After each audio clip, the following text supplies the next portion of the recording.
some of the standard forms here. Now we're going to look at ones a little less common, such as the credit memo. At least we hope it's a little less common because it's in essence reversing a sale that has happened.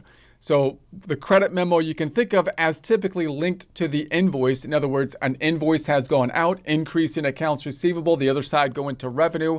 Something happens, the customer's not happy, possibly they return merchandise if there's merchandise involved, and we issue a credit memo, which in essence reverses the invoice. So again, you can imagine that hopefully is something that doesn't happen all the time.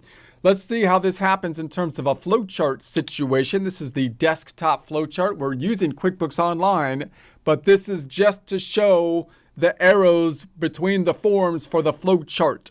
So if we're in a revenue type of situation, remember, you could be in an easier kind of situation for revenue recognition, like doing Google as basically just a job that you're getting from YouTube or something, in which case the revenue might go through the bank feeds and you record it with a deposit form. In that situation, you're not usually going to have a credit memo because there's not going to be any kind of return normally.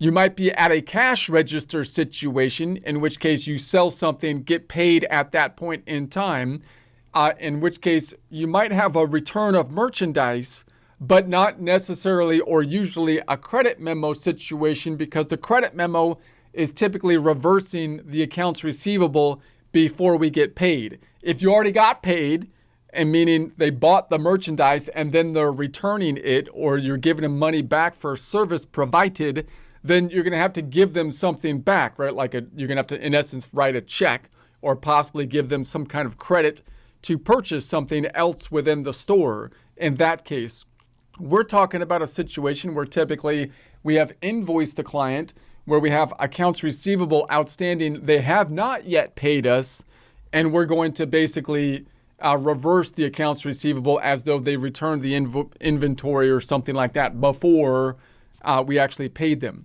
Now, the thing we want to be careful of is when we enter an invoice, it increases accounts receivable. If they return the merchandise, usually we don't like to we increase the accounts receivable and revenue. Normally, we don't like to decrease revenue. We like revenue only going one direction.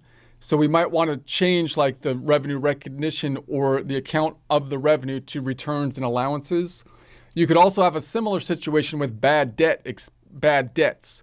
In other words, let's say we have accounts receivable and we just determine that someone's not going to pay us. Well, we're going to have to take the accounts receivable off in some way, shape, or form and possibly record the other side not to negative income, but to say bad debt, for example. All right, so we'll think about those types of